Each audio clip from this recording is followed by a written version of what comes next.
Imagine this. At a family gathering after 10 long years, my brother walks through the door with a little girl, and in front of everyone, she runs straight to me and calls me Mom. I'm Julia, and in that moment the room froze, whispers started, and my life turned upside down. Was she really my daughter? Or was this another secret he carried back with him? Tell me, if a child called you Mom in front of your entire family, how would you react? I'd love to hear your thoughts in the comments. 10 years is a long time to hold your breath. We learned how to live around the missing space where my brother should have been.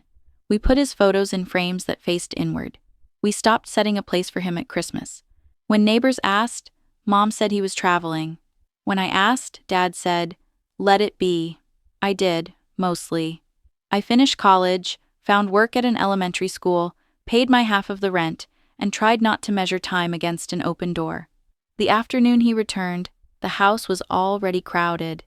It was a casual Sunday gathering at Mom's place in California, an excuse for leftover pie and stories that stop before they hurt. The living room smelled like coffee and citrus cleaner. Dad stood by the fireplace in his quiet way. I carried a plate of cut fruit to the table and told myself that family can be simple if you do not look too hard at the corners. The front door opened. Conversations trimmed themselves. A pause cut through the room, one of those natural silences that knows something important has arrived before you do. Robert stood in the doorway, leaner than I remembered, a jacket, too thin for the season, hair a little longer, smile practiced. Beside him, gripping his hand, was a little girl in a yellow sweater and scuffed sneakers. My breath stopped mid-chest. Mom's glass didn't quite reach the coaster. Dad's jaw set the way it does when he adds up numbers that should not add. A cousin whispered his name, a question wrapped as a greeting, and the room exhaled into murmurs that tried to sound normal. "Hey," Robert said, as if he had just stepped out for milk. He scanned the faces, choosing where to land. His eyes touched mine and moved on, quick as a bird. The little girl stared at the room like a traveler who already knows the map. "Come in," Mom said. Her voice was even. Only the hand she placed on the back of a chair betrayed the tremor. "We have food." "Sit." Robert stepped over the threshold. The girl's fingers tightened around his. He lifted their joined hands like a ribbon at a grand opening. "Everyone," he said, light and easy. "This is Emily." She was maybe 6. Brown hair to her shoulders, bang slightly crooked, a blue bandage on one knee. The sweater had a tiny rabbit stitched near the cuff. She looked at me the way children look at bright windows. "Hi, Emily," I said, forcing my voice steady. "I'm Julia." She cocked her head, eyes wide, and took 2 small steps forward. The room leaned with her, an invisible tide. Then, without warning, she let go of Robert's hand, crossed the rug with quick, confident steps, and threw her arms around my waist. "Mom," she said into my sweater. Clear. Loud enough for the room to hear because maybe she had been told a story about rooms and what they require. Hands froze. A fork clicked against a plate and stayed there. Someone laughed in the wrong key and stopped. Robert blinked once and recovered into a smile. "She is friendly," he said, as if the word could explain gravity. "I am not your mom," I said softly, bending to loosen her hold. My heart hammered so hard it blurred my vision. "Sweetie, I am Julia." "Mommy," she corrected, louder now, hugging tighter, as if volume could make the world true. The space between my shoulder blades filled with heat. I could feel the room taking pictures with their eyes, filing this moment into stories they would tell later on porches and phones. I looked at Robert. He lifted one shoulder in a shrug that pretended to be helpless and landed as theater. Mom set her glass down with care. "Robert," she said. Tension thinned her voice. "What is this?" He spread his hands. "Complicated." "Where's her mother?" Dad asked, each word weighed. "She is with me now," Robert said. He glanced at Emily, then at the faces circling us. "That is what matters." Emily looked up at me, certain and proud, the way children are when they have been assigned a role and want to perform it well. Her fingers bunched the fabric at my waist. The smell of crayons and soap clung to her sweater. For a heartbeat, an old wish flashed through me, swift and dangerous. A simpler life with small hands that trust you. I let it pass. Wishes are not facts. I am Julia, I repeated, gentle but firm, easing her arms away. You can hold my hand, but I'm not your mom. Her mouth flattened in the stubborn line that says I know what I was told. She slid her hand into mine anyway and stood close. A small sun declaring its orbit. The room watched us as if a judge had entered. Aunt Karen stepped forward and did what people who love order do when chaos arrives. She crouched to Emily's level. Hi, Emily, she said, bright and kind. Do you like lemonade? I have some in the kitchen with extra ice. Emily considered the offer and gripped my fingers tighter. With Mom, she said. Karen's eyes flicked up to mine, then over my shoulder toward Mom. I felt the communication pass like a relay baton. Hold steady. Do not feed the fire. I walked Emily to the sofa and sat. She climbed up next to me and tucked her knees under the yellow sweater as if we had done this 100 times. Across the room, Robert accepted a plate as though this were the most natural intermission. He did not look at my hands. He did not look at my face. People tried small talk in cautious voices. Cousins asked about traffic. Someone commented on the weather, on the lemon tree outside that still held fruit in January. Every harmless sentence landed and broke. The quiet between phrases kept filling with the same word, even when no one said it aloud. Mom. Emily? I asked, light as I could manage.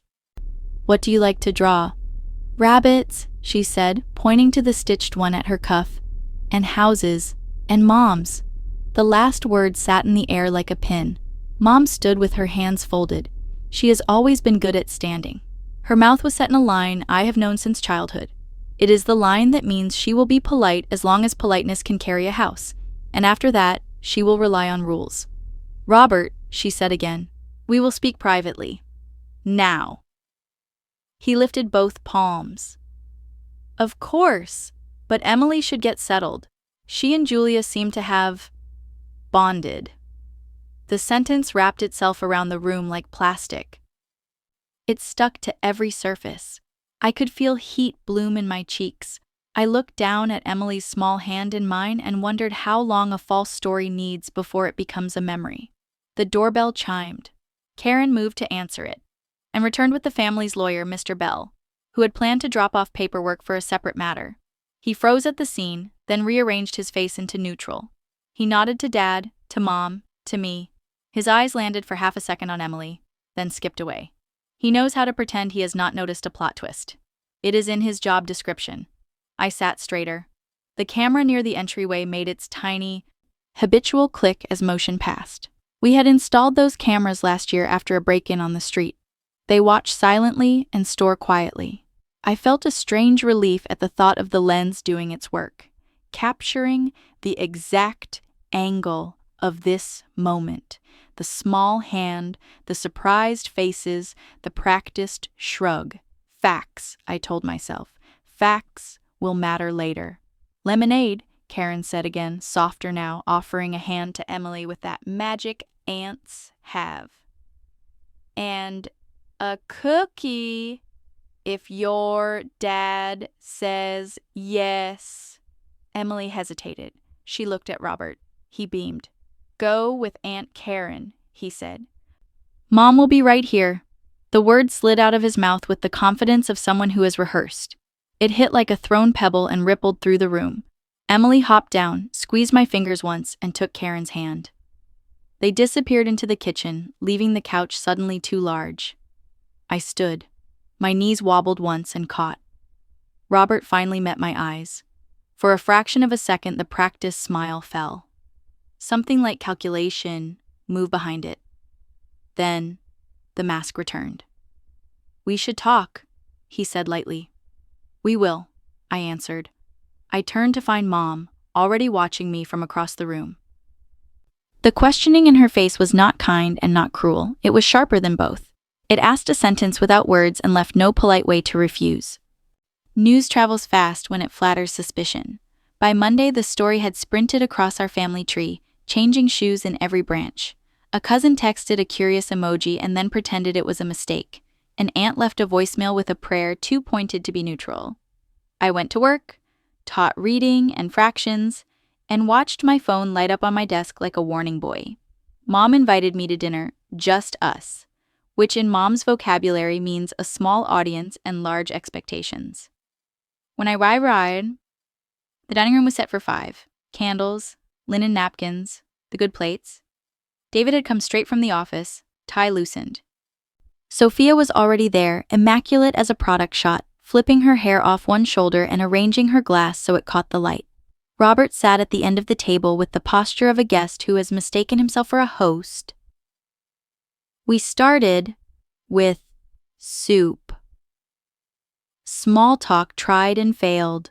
Mom put down her spoon and folded her hands under her chin the way she does when she intends to be reasonable and clinical in the same breath. "Julia," she said, "I would like to understand what happened yesterday." "Yesterday," I said, "a child called me something she was coached to say." Robert's eyes moved to the flowers. David cleared his throat and reached for the bread basket as if carbs could buffer the moment. Sophia's mouth bent in a sympathetic curve that did not touch her eyes. Mom kept her voice even. "People are confused. I am confused." Emily was very certain. "Certainty isn't proof," I said. "I don't know this child. I met her at my mother's door." Sophia smiled without teeth. "Sometimes children know before adults are brave enough to admit it." David spoke gently. "Sophia." She widened her eyes. "I am just saying what others are whispering. It is kinder to say it here." I turned to Robert. "Where is her mother?" He laced his fingers. "Not relevant." Mom's eyebrow lifted. "It is relevant to understanding who this child is and why she has been instructed to address my daughter the way she did." "Instructed is an ugly word," Robert said lightly. "Children, teach. Children repeat," I said. She repeated exactly the word you wanted heard. Sophia set her phone face down beside her plate, a casual placement that still managed to announce itself.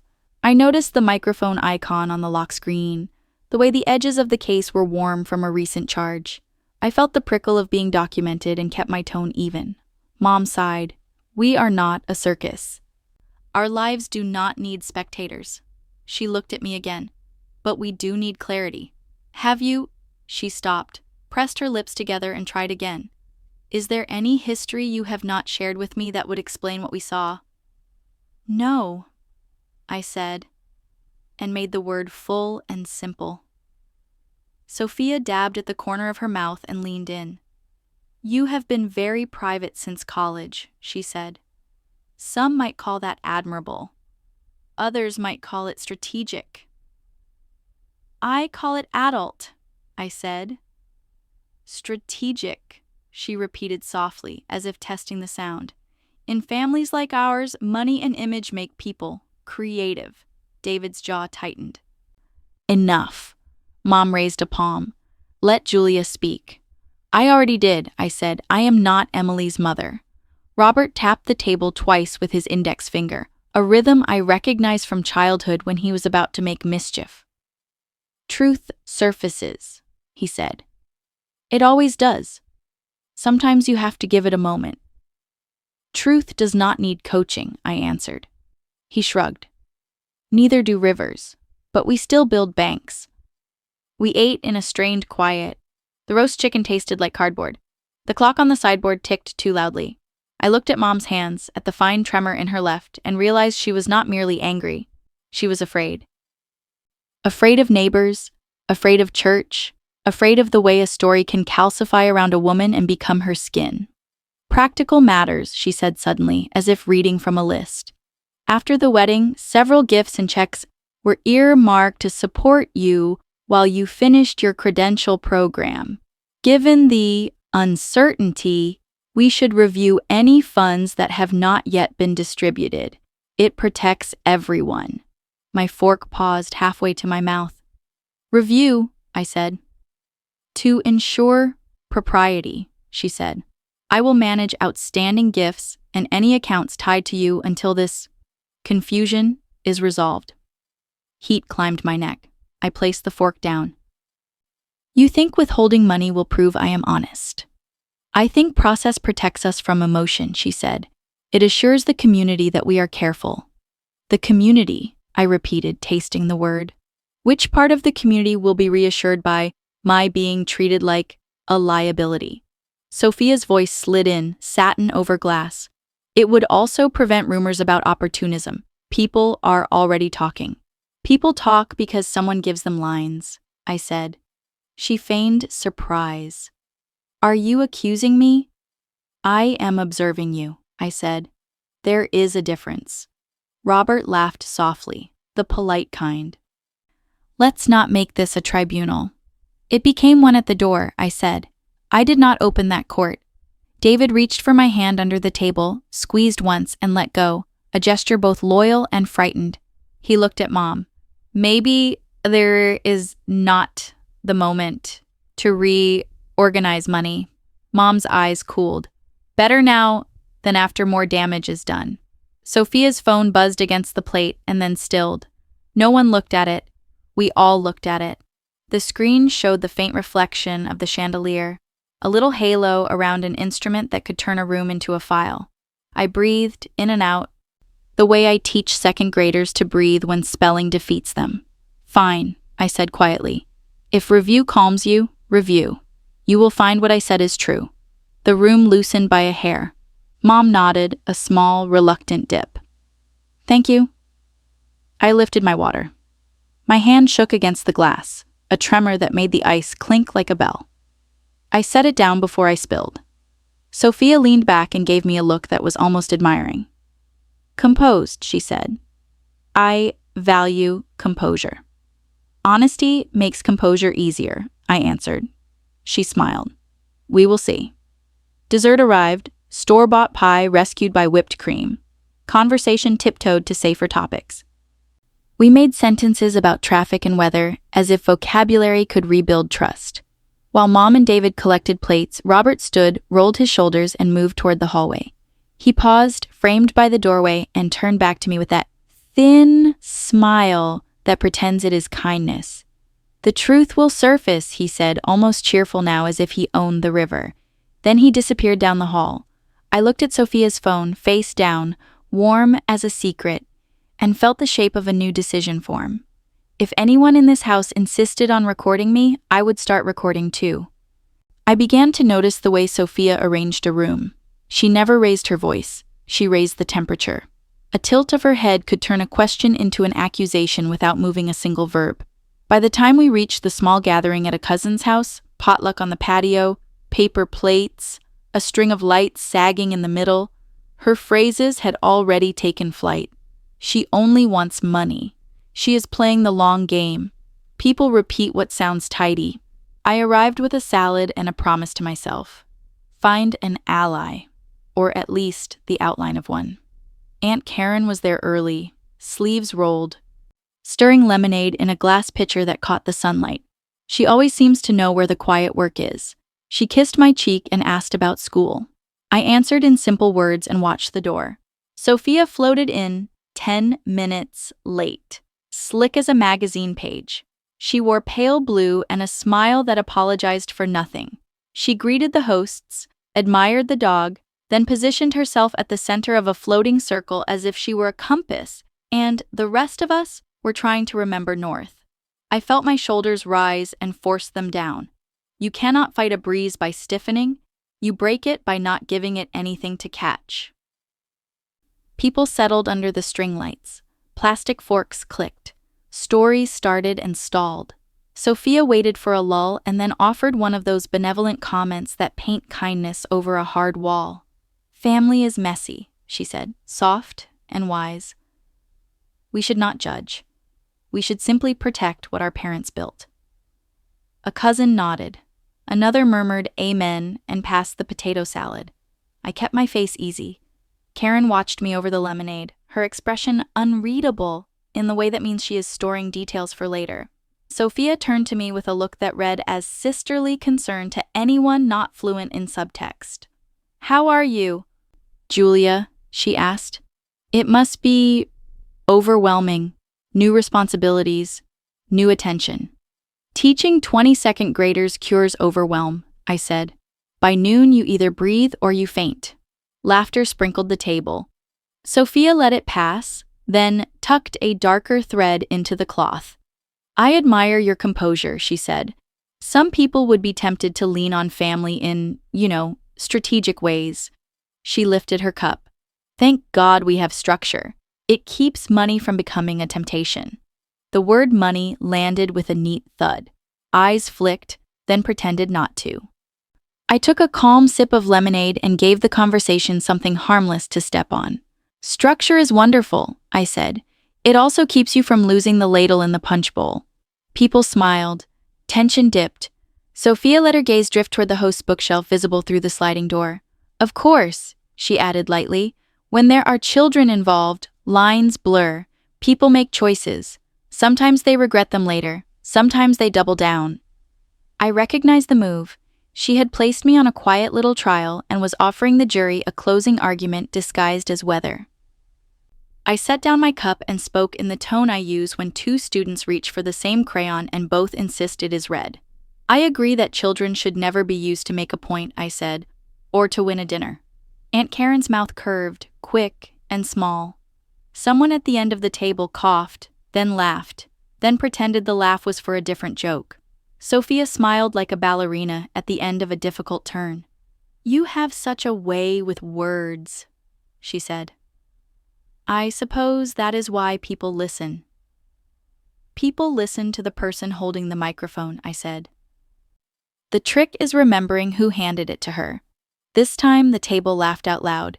It was not mean laughter, it was the relief that arrives when someone names what the room has been choreographing around. Even the string lights seemed to glow steadier. A cousin from the far side said, "That's right," and the host's teenager whispered, "Burn," and was shushed by his mother with a smile she did not mean. Sophia adjusted the napkin on her lap, as if it were the reason for the heat in her cheeks. I am only trying to keep us from becoming a cautionary tale, she said. Our parents worked too hard for that. Our parents worked hard so we could be decent when stories get loud, I answered. Decency is a tradition too. Another ripple of laughter. The dog flopped under the table, satisfied with our tone. Karen passed me the tongs and bumped my knuckles gently, a code we used when I was a teenager and needed silent encouragement in rooms that preferred noise. The conversation shifted to safer topics. College admissions, a neighbor who paints his fence a new color every season, the game on Sunday. Sophia let it drift and then tried one more small cut.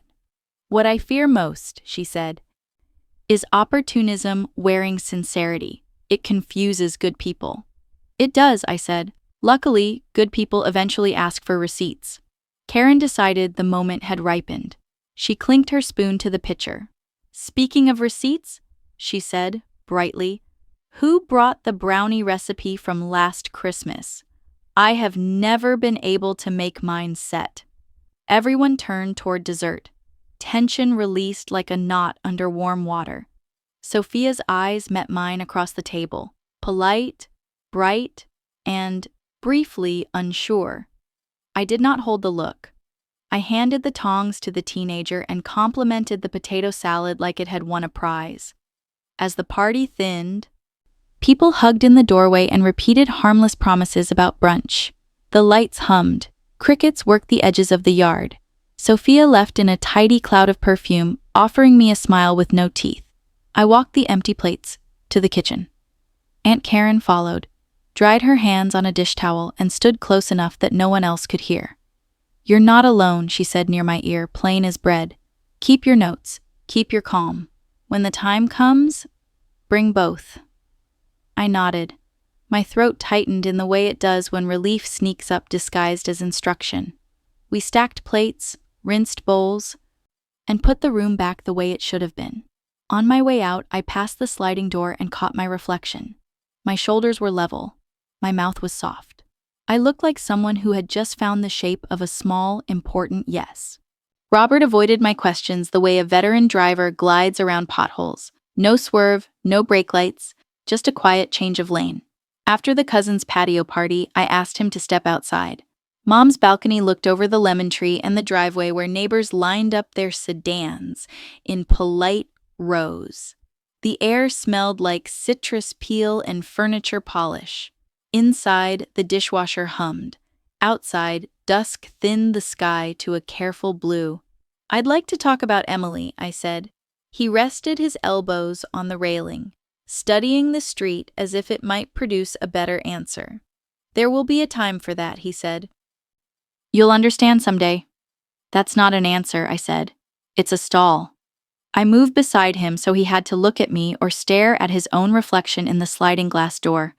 "Where is her mother?" He rubbed the back of his neck, like a man soothing a stubborn thought. "Complicated. Complicated is a folder, not a fact." He smiled without teeth. "I forgot how sharp you can be." "Sharp is what people call it when a woman refuses fog." I kept my tone even. "Whose child is she, Robert?" He leaned back, hands in his pockets, eyes on the lemon tree. "There's a situation," he said slowly, as if feeling for stones underwater. "An agreement, a contract of sorts." My pulse ticked up. "What kind of contract?" "Nothing illegal," he said quickly. "Just arrangements. Life is expensive, people make deals, everyone gets something." "Children aren't somethings," I said. "They're people." He exhaled through his nose. "Don't moralize, Jules. You don't know what 10 years feels like when you've burned your bridges and there's a fire at every exit." "I do know what 10 years of silence feels like on this side of the door." I let the words sit, not louder, just true. "Where is her birth certificate?"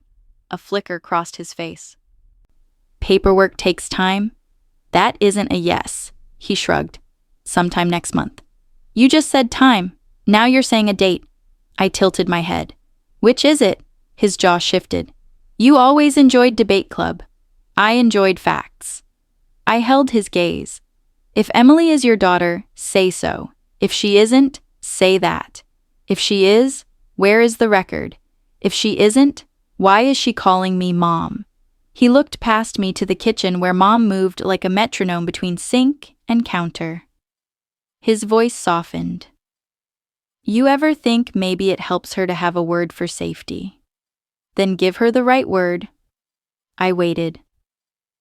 "What does the contract say?" "Support," he said. "Housing, school, stability." He ticked the items off like budget lines. "In return, access." "To what?" I asked, though I already feared the shape. He didn't answer, which was an answer. The porch light clicked on, catching the tiny scars on his knuckles. For a heartbeat, I saw the boy who fixed my bike with duct tape and stubbornness, who could talk himself out of consequences with a grin. Then the man returned, older and cleverer and more tired, and I recognized a different skill: how to place people where they're useful.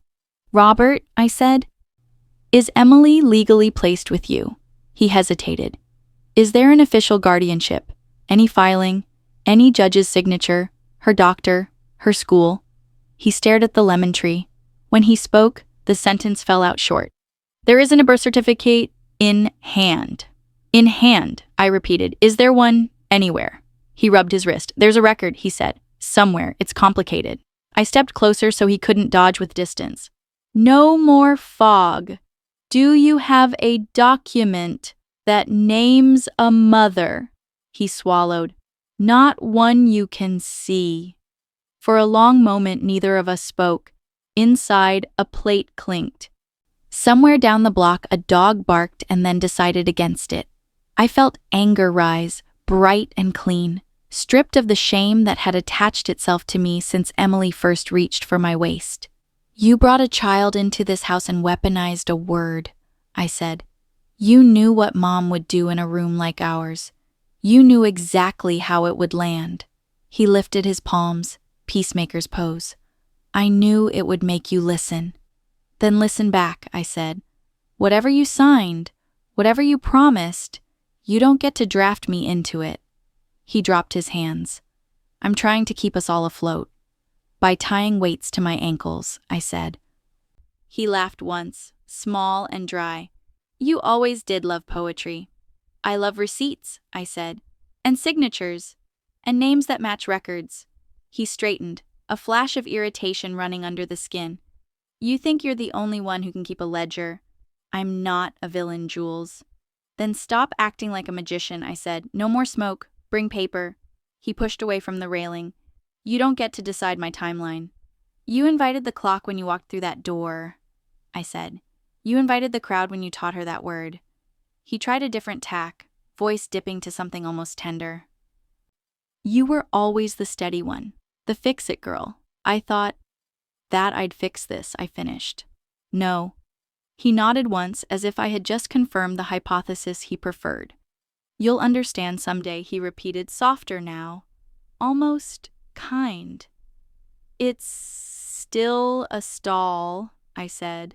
Mom slid the door open then, her careful face arranged for neutrality. Dessert, she said. Come in before the coffee cools. Robert went first, shoulders squared for the next performance. I stayed one step behind, counting the holes in his story like stepping stones I refused to land on. Back in the kitchen, the dishwasher had finished its cycle. Steam fogged the upper cabinets. Mom handed me plates without looking directly at me, which is its own kind of stare. While she cut the pie, my phone buzzed on the counter with a new email. The sender line snagged my eye. Robert Harris. The subject was a string of numbers and the word invoice. For a second, I thought it was a link he meant to show Dad. Then I saw the first preview line, transfer confirmation, and the second, recipient, Emily, followed by a name I didn't recognize and a dollar amount that made my throat go tight. Another buzz. Same sender. Different subject. Balance notice. The kitchen light sharpened the screen. The steam drifted higher. I did not open the messages. Not yet. I slid the phone face down and took the plates to the table, heart beating the way it does when a door you didn't know existed begins, quietly to unlock. I waited until the halls at school were quiet enough to hear the janitor's cart hum past my door. Afternoon light lay in long strips across the carpet, bright and thin. I locked my classroom and slipped into the small staff office with the squeaky chair and the printer that eats paper when it's nervous. My phone was a warm weight in my pocket. The emails from last night still sat there like unclaimed packages. I opened the first one. Sender, Robert Harris. Subject, invoice 7742. Transfer confirmation. The body was lean and cold. As discussed, it read, followed by a wire receipt. $20,000 sent to a woman whose name I didn't know. Notes, care, tuition, household. A second attachment showed a prior payment for $5,000, tagged initial placement. The bank logo in the corner looked official enough to make my mouth go dry. I opened the second email. Balance notice. His credit card was near its limit. Fees had stacked like a child's blocks. The late notice carried a red banner. The third email showed a personal loan I'd never heard about, with a rate that bordered on punishment. There were 2 small transfers labeled Emily Expenses, and another to a prepaid phone number. It felt less like a budget and more like a trail of IOUs written in ink that never dries. I pushed the chair back and stood because sitting made the room tilt. I tried to hear Robert's voice the way I had on the balcony. Complicated, contract, everyone gets something. Now the words felt like packing material around something that should have been fragile and wasn't. This was not care. This was a deal. And if there was a deal, someone else was writing the terms. I printed the receipts before my better judgment could talk me out of it. The printer rattled, chewed, then obeyed. 1, 2, 3 pages slid out with the soft hiss that makes paper sound like certainty. I folded them once, then again, and slid them into a manila folder I kept for field trip forms. I labeled the tab with a boring word no one would question. Supplies. I tucked the folder into the bottom drawer under old seating charts, then locked the drawer and checked the handle with a small private nod. When my hands stopped shaking, I opened my laptop and pulled up a blank spreadsheet. I typed dates, amounts, memos. I created a column for names I needed to identify. I gave each transaction a number so I could talk about them later without arguing over adjectives. My second graders do better when we label things clearly. So do adults. Between cells, an image kept pressing into the front of my mind. Robert at the doorway, with Emily's hand lifted like a ribbon. The practiced smile. The word he let her say. Mom had flinched. Dad had turned to granite. The room had formed its verdict around a child who only knew how to be praised for accuracy. That memory used to scald. Now it organized me. I pulled up the email headers and checked the routing details. The messages had been sent from his personal account. Not a spoof. The attachments carried timestamps 10 minutes apart, as if he had forwarded them in a hurry while someone waited on the other side of the conversation. I copied the metadata into the spreadsheet. I exported a PDF. I saved everything in a hidden folder, and then in a second one with a dull name buried under lesson plans. I emailed a copy to myself at school with the subject, Parent Conference Agenda, then sent another to a private account Aunt Karen had helped me set up years ago after a small family scandal taught us both about backups. I let out a long breath I hadn't realized I'd been holding. This wasn't a courtroom, I told myself. It didn't need to be perfect. It needed to be enough to survive a living room with witnesses. It needed to be enough to steady Mom when the words, "We are careful," came out of her mouth like a policy. It needed to be enough to show a lawyer who prefers not to see until the paper makes him. I closed my eyes and counted backward from 20. When I opened them, the room was the same, which felt like a small mercy. Outside the office, a student laughed, high and quick, and then a teacher shushed gently. The normal sounds of an ordinary afternoon wrapped around my little pile of evidence and made it feel less like a trespass. I reopened the transfer receipt and looked again at the recipient's name. It was neat, unremarkable, the kind of name you don't hear in a story because it belongs to someone who prefers invoices to conversations. I typed it into the notes column with a question mark. I added prepaid phone below it and put 3 question marks there. I pulled up a calendar and circled the dates, lining them up against the day Robert walked through Mom's door. The numbers made a shape. Money out. Child in. Claim announced. The harmony was too tidy, to be honest. I printed one more copy of the receipts and slid them into a thin plastic sleeve. I tucked that sleeve into the front pocket of my bag where I keep emergency storybooks and spare stickers. It felt absurd and exactly right to place proof next to the tools I use to quiet small storms. I shut the laptop, locked the office, and walked back to my classroom. The bulletin board still smelled like glue. The goldfish in the tank blinked at me with a patience I envied. I sat at my desk and wrote myself a simple sentence on a sticky note. Facts first. Anger later. I pressed it to the corner of my planner. My phone buzzed. For a second, my stomach dropped, expecting another balance alert. The screen showed Mom's name. I stared at it through 2 rings, then answered. Julia, she said, already in motion. Thanksgiving is this week. We are hosting. I need you to come early to help. People will be watching after everything. I looked at the folder in the drawer. I looked at the plastic sleeve in my bag. I'll be there, I said. Good, she said, then softened half a notch. And Julia, be ready. We will do this properly. The line clicked. The hallway clock ticked. I placed the phone face down and set my palm on the planner as if it were a pulse. For the first time since Emily wrapped her arms around my waist, I felt something other than dread rise in my chest. It wasn't hope exactly. It was a steadiness built from paper and ink. Thanksgiving at Mom's felt less like a holiday and more like jury selection. The house gleamed, silver-polished, napkins folded like fans, the good china marching down a table that could seat a small committee. Before the first guest crossed the threshold, Mom caught my elbow in the kitchen. Everyone will be looking at you, she said softly, as if the chandelier might overhear. Not just at your dress, at your restraint. I nodded. She nodded back, as if we had signed a contract. By 4, the living room swelled with relatives. Coats piled like soft barricades on the bed in the guest room. Football murmured in the den. A safe noise for people who didn't want to talk. Aunt Karen moved through the crowd with a tray of stuffed mushrooms and the quiet authority of someone who believes in oxygen. Dad took up post near the fireplace, hands tucked behind his back, face arranged to neutral. Robert arrived with Emily, who clutched a small stuffed rabbit and stuck close to his knee. Sophia floated in last, carrying a bouquet and a temperature. We circled the table. Richard offered grace, health, harvest, family, and one extra word that hummed like an electrical wire: prudence. Knives and forks lifted and fell. Conversation tapped around weather, traffic, the new bakery on Pine. Then Sophia found a lull and stepped into it. "I've been thinking about how generous this family is," she said, voice warm, eyes cool, "especially with people who are adapting to new roles." She smiled at me as if she were handing me a corsage.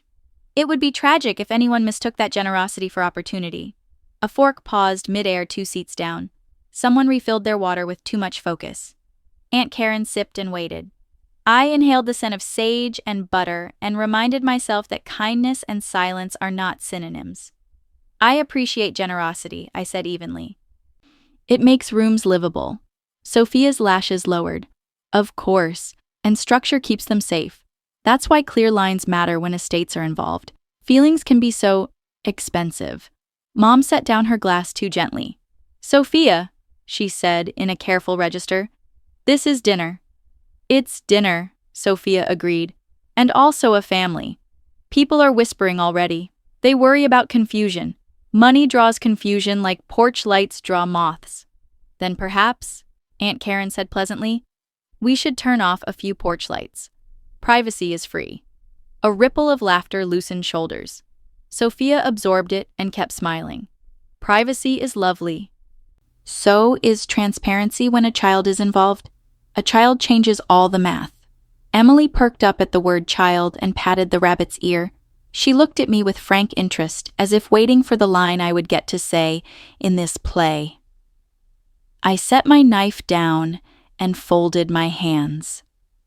"I'm not here to claim anything," I said, steady enough that my voice surprised me. "I'm here to eat, to help with dishes, and to keep from making Mom's life harder than it already is." "That last part is noble," Sophia said. "But there will be questions about placement, about intentions, about gifts that were earmarked." Mom inhaled. Dad's cheek tightened. I turned to Sophia and offered the sentence I had practiced in my head all week. "I don't need anything but the truth." The line landed like a plate set firmly on a table. A cousin exhaled. Someone's shoulders dropped an inch. Even Mom's mouth softened, as if the words had opened a window just enough to let her breathe. Sophia wasn't done. "Truth often arrives with documents," she said. "Birth certificates, court filings, bank records. It's comforting when stories match paper." "They should," I said. "And they will." Robert chuckled through his nose, the sound of a man who believes he can outwait an audit. He said something to Emily about pie. She nodded solemnly, still watching me. Dessert arrived in a parade: pumpkin, pecan, an apple tart that listed to one side. Karen pressed a slice on my plate and brushed my wrist with her finger, a small Morse code for keep your footing. Conversation slid sideways to safer ground. We admired a niece's college application essay. We congratulated an uncle's retirement. For 5 minutes, I felt almost ordinary. Then Sophia gently laid down another card. "Since transparency is comforting," she said, "it might be wise to collect the remaining wedding checks and outstanding gifts. Margaret, you're so good at stewardship. Maybe you could hold them, for clarity's sake, until everything settles." People would find that reassuring. My pulse kicked. Mom hesitated, then inclined her head the smallest degree. "We will handle what needs handling," she said. It wasn't a verdict, it was a promise to consider a verdict. I met Mom's eyes and kept mine calm. "Whatever reassures you, reassure the same way for me," I said. "Consistency is also comforting." The tiniest smile reached Aunt Karen's mouth. Sophia's did not. Dishes clinked. Coffee poured. Emily whispered something about whipped cream and managed to get some on her nose. The room laughed gently. Relief is hungry for moments like that. For a breath, it felt like we could pivot back to being a family that tells stories about dogs and gardens. Dad broke the moment with a voice that belonged to another room. "We will review the will soon," he said, as if announcing the weather. "It's overdue." Silence tightened, thin as glass. Spoons hovered over pie. Sophia sat back, satisfied. This was the sentence she had been baiting the room toward all evening. Mom's gaze flicked to Dad, then onto the centerpiece, as if looking directly at anyone might crack the porcelain of the moment. Aunt Karen didn't move. I swallowed once.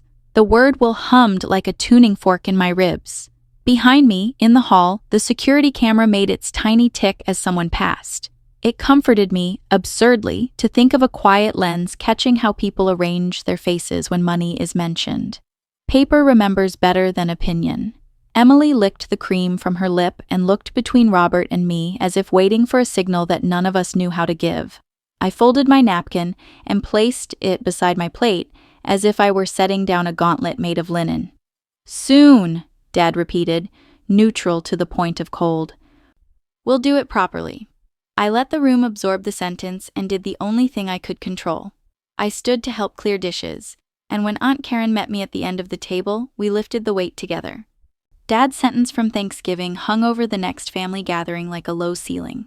We met on a Sunday afternoon. Same house, same flowers trimmed short, same platter of grapes pretending to be hospitality. People arrived carrying desserts and opinions. Conversations kept slipping around one word that hadn't been spoken yet: will. When the plates were filled and the polite stories had run out of room, a cousin asked what everyone else had been arranging around. "Is Julia in it?" she said, too bright to be accidental. Forks paused. Someone coughed into a napkin as if that could fold the question away. Dad stood by the mantel with the family lawyer, Mr. Bell, a man whose charcoal suit seemed cut from silence. Mom sat straight-backed on the sofa, pearls in place, hands clasped like she was saving a spot for prayer. Robert leaned in the doorway, the posture of someone who expects to be agreed with. Sophia floated near the coffee table, a small smile angled toward the room like a microphone. Dad cleared his throat. "We will be precise," he said. "The estate is for the direct line." Direct line. The phrase landed like a ruler on knuckles. It tried to sound old and neutral, as if it had always existed, the way gravity has always existed. Not a choice made in a living room in California in a year when children learn new words too fast. I kept my face still. My pulse wrote its own minutes. "Define direct," Aunt Karen said lightly, as if she were asking for a recipe. "So we don't get lost." "Blood," Dad said. "The business, the house, the fund, kept to blood. Our fathers intended that. I intend that." Sophia's smile deepened, pure performance. "Clarity is kindness," she said, offering her favorite line to the room like a mint. I looked at Mr. Bell. He found something fascinating in the weave of the rug. He held a leather folder like it held heat. He did not speak. His silence didn't say nothing. It said not yet. Mom glanced at him, then at Dad, then at me. Her eyes were careful, the way a person moves a glass across a table that tilts. "There are charitable bequests," she said softly, as if those might offset the angles. "And advisory roles that honor service." "Advisory," Sophia repeated, smooth as cream. "Advisory is good. Decision is better kept where it began." A cousin tried to laugh and created a small, choking sound. The room waited for someone to translate the sentence into mercy. No one did. I kept my voice even. "Am I excluded by category?" I asked. "Or by name?" A few heads turned toward me with quick, grateful movements, the speed of people who prefer questions to grief. Dad looked annoyed that I had not let the word direct finish its work. "The document," he said, "names the line. Names follow." "Documents can be generous," Aunt Karen said. "They don't have to amputate in order to define." Robert shifted, bored with the slow cut. "This is why wills exist," he said. "So we don't have to keep having feelings about things that are numbers." "The numbers were built by people with feelings," Karen said. "History isn't math only because you want it to be." "Julia," Mom said, turning to me, "We will be thorough. No one is erasing you." Sophia tilted her head. "We are simply honoring tradition." "Tradition," I said, "can be an alibi if you ask it to work too hard." Mr. Bell's jaw twitched. Maybe a smile, maybe a warning to himself not to move. He adjusted the folder on his lap. The edge of a blue-backed page flashed and hid. He was a man guarding a fact that did not fit today's script. Karen saw it too. "Bell," she said, still pleasant, "you've seen the current instrument." He chose his words the way careful people choose rocks crossing a stream.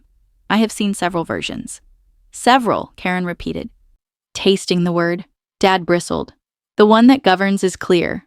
"Clarity," Karen said, "benefits from daylight." Mr. Bell glanced up, then away.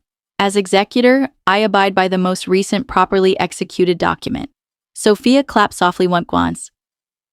"Spochorichinier as he had confirmed a point for her. "Then we are aligned." "You might be surprised what proper execution includes," Karen said. "Signatures are not the only bones in a document. Context matters. So do codicils." A ripple went through the room at that old legal word, codicil. "It sounds like a hinge and behaves like one." Dad's voice cooled. "We don't litigate in a living room." "No," Karen said, still agreeable. "We read in one, then we behave accordingly." Silence followed, not empty, but crowded. I watched Mr. Bell's thumbs worry the corner of the folder. He is not a man who fidgets. He was asking the paper to keep a secret for one more hour. "Let me be plain," Dad said. "The business goes to the direct line. The house follows the same path. The fund," he paused, "has advisors. Margaret and David will remain. Julia may assist informally." Informally sat in the air like a folding chair offered when the table is full. I nodded once, because nodding was cheaper than arguing the air. When we read the document, I said, "We can stop inventing sentences for it." Sophia's smile didn't move. "Sometimes we already know what a page will say." "Sometimes," I said, "we only think we do, because the right people haven't read it aloud yet." Karen leaned back, satisfied enough for the moment that I knew which knife I was holding. Mom looked at me with something like apology buried under habit. Robert checked his phone, bored again, the way a teenager checks for messages during grace. Mr. Bell closed the folder and stood. The movement was small but decisive. "Perhaps we should schedule a formal reading," he said. "Soon. It would serve everyone." "Soon," Dad agreed. "We'll do it properly." People took the cue and began to rise, relieved to have an exit from a room that had narrowed around a word. Hugs were offered, coats collected. The house made goodbye noises. As I reached for my scarf, Aunt Karen touched my elbow. "Not yet," she murmured, "but close." In her tone lived the certainty of a woman who has watched men misread the script and waited for the stage manager to ring the bell. Across the room, Sophia watched me the way a cat watches a closed door. Her smile was sugar. Her eyes were not. She lifted her cup in my direction, salute or warning, I couldn't tell, and held my gaze a second too long, promising a scene that hadn't been written yet. Doubt doesn't arrive as thunder, it arrives as an echo. After Dad's direct line decree, Sophia's earlier whisper kept looping in my head. "She has no chance," polished like a slogan. By Monday afternoon, I decided Echoes deserved an address. Robert had asked me to drop a teaching donation form at his office, a co-working space with glass walls and expensive coffee, the kind of place where even the plants look salaried. I told myself I would hand him the form, smile, and leave with nothing but a paper trail. Sophia was already there when I arrived, sitting on the edge of the guest chair in Robert's glass box, ankle crossed over ankle, posture fluent in advantage. She looked up with that lightly amused expression she saves for when she thinks the room belongs to her. "Julia," she sang, "perfect timing, we're just wrapping." Robert signed the donation form with a flourish and handed it back. 2 minutes, he said, checking his watch. "Ken's waiting downstairs. Don't touch anything. I've finally got this desk organized." He grinned, and for a second, I saw the boy who could charm pennies out of a fountain. Then he and Sophia stood, She scooped her phone into her bag, smoothed her hair in the reflection, and followed him into the hallway. Only after the door clicked shut did I see it, a small metal USB drive resting at the corner of the desk near the keyboard. Brushed steel, a red indicator light asleep. Sophia must have put it down while adjusting her bag. I tried not to notice it. I tried harder not to care. I told myself that curiosity is a trap, and I am not a raccoon. But the whisper returned. She has no chance, and brought friends. The Thanksgiving hush, the family lawyer's tight mouth, the way Emily's small voice had become a tool. I glanced through the glass. Robert and Sophia were at the elevator, talking to a man with a lanyard. The doors slid open, swallowed them. Closed. I shut the blinds a third of the way. My hands stayed steady because I made them. I plugged the drive into Robert's laptop. The red light woke, then blinked. A window popped up. 4 items. One folder labeled Gala Assets. A spreadsheet titled Donors Q4, a JPEG of Dad cutting a ribbon, and one audio file named jconfidential.wave. The letter J felt like a finger tapping my shoulder. I clicked the audio. My voice spilled out, my cadence, my timbre. Only, it wasn't me. I don't love him, the voice said, flat and practiced. I married for access. When I get my share, I'm gone. The sound pushed the air out of my chest. I stabbed pause and missed. The voice kept going, the sentences stitched from interviews and voicemails and anything anyone could scrape. If I were grading, I would have circled the seams. Room tone too consistent, breaths placed like beads on a string, an occasional syllable that sat in the wrong chair. But a living room full of relatives would not grade, they would gasp. I hit stop and dragged the slider back. Play. This time I listened like a lab tech. The S in access had been lifted from somewhere colder. The word share wore a vowel from a different day. Someone had built a version of me from parts and called it truth. I opened the file properties. No author, just a long hash and a modified timestamp from this morning. I tried to copy the file to the desktop. A progress bar appeared, crawled to 63%, then flashed an error. Read only. I tried again. Right-click, duplicate. The same error, friendlier font. Footsteps sounded in the corridor. I minimized the window and waited, heart thudding like a hand on a door. The steps passed. Laughter rose, faded. I exhaled and maximized the window again. If I couldn't copy it, I could at least take notes. I reached for my phone, opened the Voice Memos app, and held it near the speaker. I pressed record, then play. For 10 seconds, the counterfeit me narrated a life I didn't own.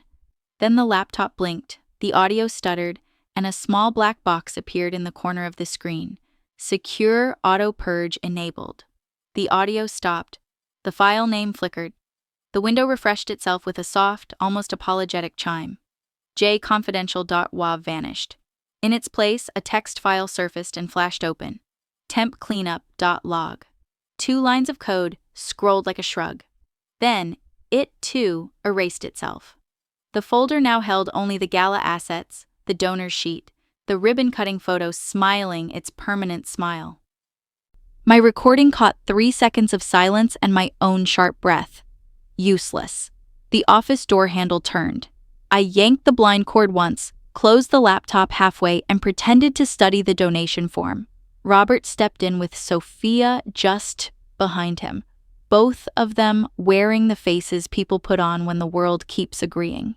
Ken canceled, Robert said. You're saved. From a lecture about quarterly projections. Lucky me, I said, and slid the form into my bag. Sophia reached for the desk, then stilled, eyes cutting to the corner where the USB had been. She didn't flinch. She simply smiled at me, slow and bright. Like a cat noticing a bird and deciding to be patient. Did you find everything you needed? She asked. I wasn't looking, I said. Ah, she said. Sometimes that's when we find the most. Robert pulled open a drawer, dropped the flash drive in without looking, and shut it. The indifference was a performance, too tidy, too rehearsed. He straightened papers that were already straight and gave me a brotherly grin. Don't worry so much, Jules. Rooms cool down. People remember what's important. Paper is important, I said. Sophia's smile sharpened. So is narrative. I stood. Enjoy your projections. In the hallway, the carpet swallowed my footsteps. I pressed the elevator button and watched my reflection in the brushed metal doors. A woman holding a form that no longer mattered, composing her face for the camera in the ceiling. The doors opened. A delivery guy squeezed past with a box of branded mugs. I stepped inside and let the soft music do nothing for me. On the street, I leaned against a sun-warmed wall and tried to breathe my pulse back into order. My phone screen showed a new notification from the voice memo I'd made. 8 seconds. Mostly air. I deleted it before the failure could become a habit. Then I opened notes and wrote what I could prove without a file. File name, behavior, the auto-purge message, the order of the window refresh, the exact time on the clock. Dates, times, verbs. If they meant to erase me, I would refuse to cooperate. A text from Aunt Karen arrived. You okay? I typed back, collecting weather. She replied with a single dot, our old code for I'm here. I started walking toward the bus stop, the city doing its ordinary business around me. A cyclist rang a bell. A child tugged at a mother's sleeve. Somewhere, a barista sang along to a song that didn't ask anything difficult. I put my hand in my pocket and felt the outline of the donation form. It rustled like a promise I had not made. When I glanced back up at the office windows, I caught a sliver of movement. Sophia at the glass, phone in hand, watching the street the way a lighthouse watches water it believes it owns. I turned away before she could mistake my face for surrender. Behind me, in a drawer I could name and not open, a small piece of metal blinked once and went dark. The fake recording trailed me like a cold shadow. I heard it in the gaps between carols at the grocery store and in the quiet of my classroom after the last child left. By Christmas Eve, I'd memorized the cadences that weren't mine, the clipped breath before access, the way the word share carried a vowel from another day. I told myself that knowing the seams would keep me from unraveling. It didn't. It only sharpened the fear that a room full of people would hear the counterfeit and decide it was easier to believe than me. Mom's house wore Christmas like a uniform, wreath straight, lights white, tree curated to within an inch of joy. She greeted me with a kiss on the cheek that felt like a receipt, paid, but not warm. Be gracious, she whispered, not looking at me, and don't let anyone see you bleed. Aunt Karen squeezed my hand in the doorway and mouthed, breathe. I nodded. Breathing felt like a plan. The living room filled with relatives carrying casseroles and opinions. Candles glowed, the fire hummed, laughter warmed the corners. I saw Sophia at the sideboard, flawless in red, angling her phone just so, testing the volume on a speaker already paired. She noticed me noticing and offered a soft smile, the kind that promises charity and delivers spectacle. We did the rituals, punch, photos, polite gossip. When the voices settled into a single hum, Sophia tapped her glass. I'd like to share a little something, she said lightly. Clarity is the best gift we can give each other. The sentence slid down my spine like ice. She set her phone on the sideboard, screen up, thumb hovering. This came to me by accident, she continued, palms open. I wasn't going to play it, but secrecy breeds confusion, and we have had enough confusion. I took a step forward. Aunt Karen's fingers brushed my sleeve. Wait. Sophia tapped the screen. My voice poured into the room. I don't love him, it said. Smooth and flat. I married for access. When I get my share, I'm gone. The room tightened. Forks hovered, then froze. A cousin's laugh died mid-birth. Mom's face went very still, the way faces do when they are being carved from the inside. The recording continued, a ruthless collage of syllables, with the sterile room tone of something made in a lab. To anyone not listening for surgery, it sounded whole. To me, it sounded like a theft. I forced myself to hear like a technician. The S in access was winter cold. My real S softens when I'm tired. The pause before share was too clean. A breath clicked in the exact same place twice. I wanted to shout seam, seam, seam, and make the room pull the thread. When the clip ended, the silence felt heavy enough to bruise. Sophia let the quiet ripen, then placed one hand over her heart. This has been hard for all of us, she said, voice damp with compassion. I hope hearing it ends the speculation. Aunt Karen didn't move. She looked at the phone the way a medic looks at a bullet hole, assessing angle and depth before pressure. Mr. Bell, who had stopped by to drop paperwork and been swept into the pageant, stood near the doorway holding his coat like a shield. He glanced at Mom, then at the carpet. Mom met my eyes.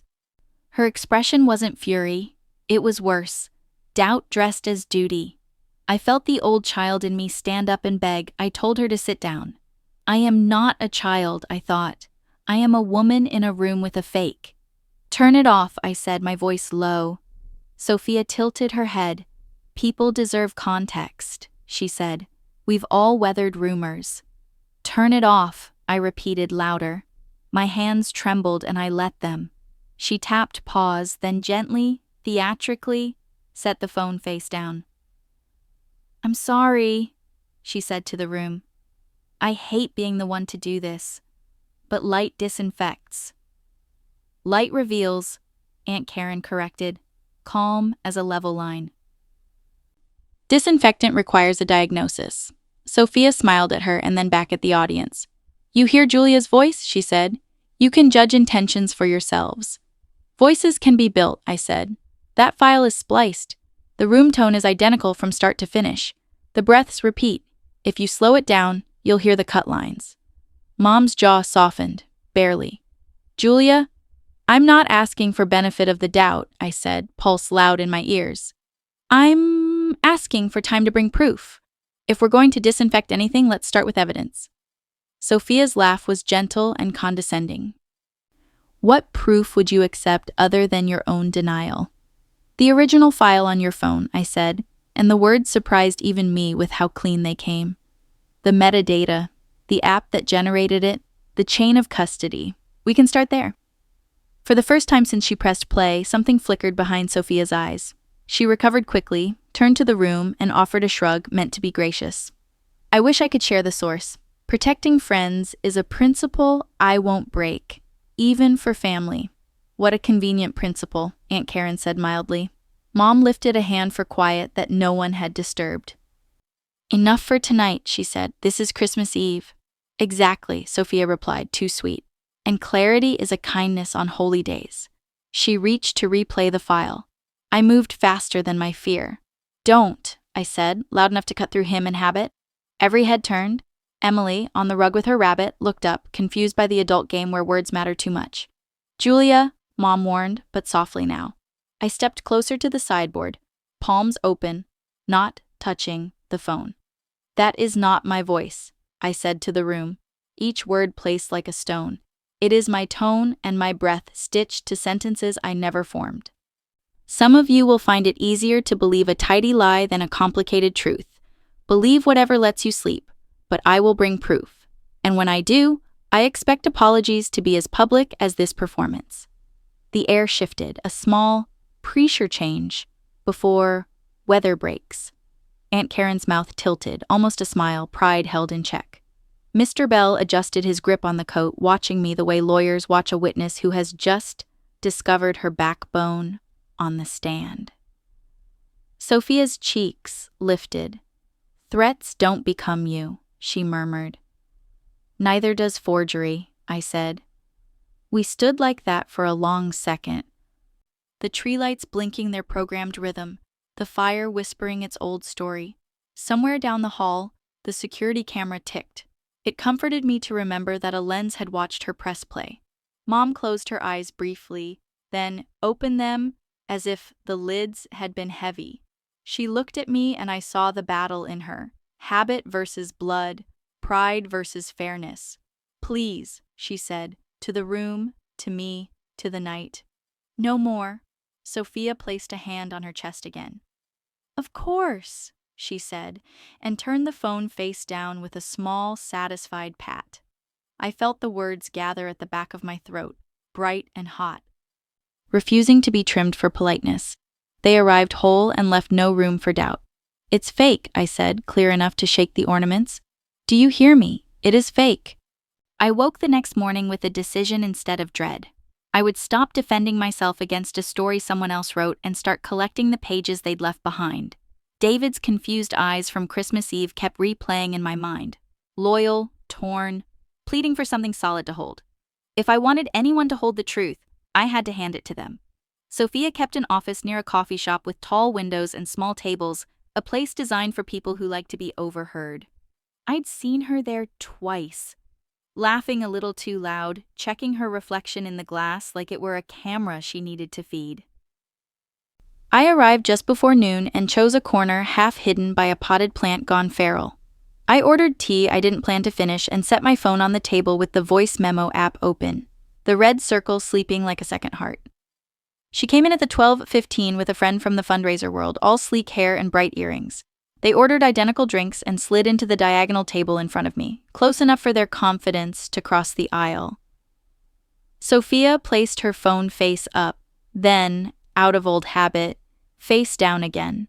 Her voice carried even when she whispered, "People like her have learned how to edit in real time." They started with shoes and a stylist who'd saved a crisis, the kind of chatter that makes a room feel safe. Then the friend lowered her voice. "How did it play?" she asked. "Christmas." Sophia's smile sharpened. "Perfect." You could feel the room lock around it. Margaret went white. Richard did the granite thing. Julia called it fake. She lifted her cup like a toast. Of course she did. My thumb hovered over the red circle. I pressed it. The time counter began to climb in small, blessed numbers. "And the source?" the friend asked. "You sure no one can trace?" "Please," Sophia said, almost bored. "It's a blend. Interviews from the school site, old voicemails, a podcast clip. You polish the edges and the ear fills in the rest. People don't audit emotion. They crave it." The friend laughed softly. "Cold. Efficient," Sophia corrected. "New Year's is the real stage. Lawyer present, Richard in control, Margaret desperate to look fair. We read the will, we say the words everyone expects, we keep the line clean. After that, Julia can do TED Talks about justice." For all I care. I looked at the plant leaves and kept my face slack. My phone lay still on the wood, drinking every syllable. I started a second recording as backup because backup is what kept teachers sane when the copier ate the last worksheet before recess. "What about the child?" the friend asked. "Won't a judge if it comes to that? Wonder about placements and forms?" Sophia shrugged. "Judges are people. People like clarity. The word mother is a spotlight. Once a room hears it, facts have to shout to be heard. Most don't bother." I breathed in through my nose, out through my mouth. If I stood up right now and accused her, I'd walk away with nothing but the satisfaction of a scene. Better to let her talk herself into a transcript. She lowered her voice further, delighted by her own planning. "I told Robert not to overplay the child. Use her like punctuation, not paragraphs. He's messy when he's excited, but the money keeps him motivated." "Money?" the friend said. Sophia's eyes went quick and flat. "Support," he calls it. "Arrangements. I call it leverage with receipts." I marked the time mentally. 23 minutes in. Plenty for a lawyer to chew on. They moved to logistics. "New Year's," Sophia said, tapping the table in a small countdown. "We cue the clip early, just in case anyone needs reminding." Then Bell reads, "If he hesitates, Richard will steer. Margaret will choose order over sentiment. David folds when the room vibrates. Julia makes a speech, and we smile."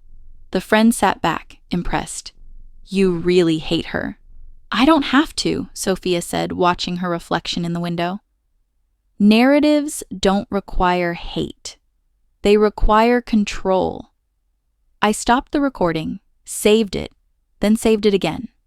I uploaded the file to a private cloud folder Aunt Karen had once made me promise to maintain, then to a second folder hidden inside lesson plans. I sent a copy to my work email with the subject Parent Conference Notes and another to the encrypted account whose password I never write down. Paranoia is a cousin of survival. Sophia stood to leave. Text me if the caterer ghosts, she told her friend. Or if you see Julia. She has that look now, like a woman learning where the sharp knives are kept. They sailed out on a gust of perfume. The bell over the door chimed twice. The room returned to its usual hum. I sat for one more minute, letting my pulse slow until my hands belonged to me again. Then I started a new memo, just in case, and narrated the details a future me might need. Time, place, table location, what they wore, who said which word. Facts first, anger later. Outside, the winter sun had thinned to a pale sheet. I walked 2 blocks before my phone vibrated. A message from Mom. Family meeting, New Year's Day, everyone. Be prepared. No punctuation beyond the period she uses when she's holding herself together. I read it twice, then looked up at the bright, ordinary street. Cars idled. A bus sighed. Somewhere, a child squealed at a dog. I slipped the phone into my pocket and felt the file's weight, though it lived in a cloud. For the first time in weeks, the ground under me felt less like ice and more like floor. New Year's Day arrived strung tight as piano wire. The house looked identical to every holiday I could remember. Fire low, flowers clipped, bowls of almonds that no one ever finished. But the air had a voltage it usually saved for summer thunderstorms. I stood in the entry and reminded myself why I was here. Not to beg, not to bargain, but to put paper under rumor and a recording under a lie. Somewhere in the back of the house, the small safe clicked shut. The sound made my skin prickle. The will lived in there, breathing old air, waiting for a reader brave enough to say its words out loud. Family filed in with cautious cheer. Coats found the guest bed. Polite jokes found short lives. Mr. Bell, in his winter suit and calm, took a straight-backed chair near the mantel and set a folder on his knees like a sleeping dog. Dad stood by the window, hands folded behind him, as if about to deliver a museum tour. Mom moved through the room, offering sparkling water with a hostess smile that gave nothing away. Aunt Karen caught my eye and sent a small nod across the carpet. Steady, it said. I put one hand in my pocket and felt the phone that held my lifeline. Sophia arrived last, late enough to be noticed. She wore winter white and a look that wanted credit for restraint. She kissed Mom's cheek, brushed past me with a small, airy "Hi, Julia," and took a seat at the edge of the coffee table, where attention collects. Without being asked, she drew her phone from her bag and set it face up. A glassy little stage, waiting for a show. Dad cleared his throat. "We won't keep this long," he said, voice even. "There's been confusion. We'll have clarity." "Clarity is a kindness," Sophia murmured, and with an apologetic tilt of her head. "Sorry, everyone. Just housekeeping." She tapped the screen. My voice filled the room again. "I married for access," it said, a counterfeit certainty. "When I get my share, I'm gone." Christmas replayed in miniature, forks pausing, breath catching, faces learning the expression doubt wears when it wants to pass as reason. I didn't wait this time. "Stop it," I said, stepping forward. "You've heard enough of the puppet." Sophia lifted one finger. "People deserve context." "Yes," I said. "That's why I brought some." I connected my phone to the small speaker on the console, hands steady because I made them be. I didn't look at anyone but Aunt Karen. She gave the tiniest go. I pressed play. Coffee shop noise bloomed, cups, steam, that soft door chime that always sounds like an apology. Then Sophia's voice, unmistakable, relaxed in a room where she thought the walls were on her side. "It worked," she told her friend, bright with satisfaction. One little file and the room believed what it wanted. New Year's is the real stage. Lawyer present, Richard firm, Margaret eager to look fair. We read, we smile, we keep the line clean. The room held still, as if motion might scare the words into being something else. I watched faces do their math. Mom's mouth softened, then tightened again. Dad stared at a spot on the wall as if it could supply a revision. Mr. Bell tipped his head, listening like a man taking a deposition. I let 10 more seconds roll, enough to include the part that mattered most. People don't audit emotion, Sophia said on the recording. They crave it. She laughed, a small, delighted sound. You polish the edges and the ear fills in the rest. I stopped the playback. Silence followed, not empty, but crowded. You could feel the furniture remember where it lived. Sophia's smile didn't crack. Anyone can edit anything, she said smoothly. Julia could have stitched that from pieces. Voices are malleable. Aunt Karen spoke without heat. So, your argument against Julia's fake is that hers is faked better. Sophia blinked, then laughed lightly. I said no such thing. You said it to your friend, I answered. Yesterday, at Capstone Coffee, table near the window, 12:15 to 12:42. All eyes found Sophia.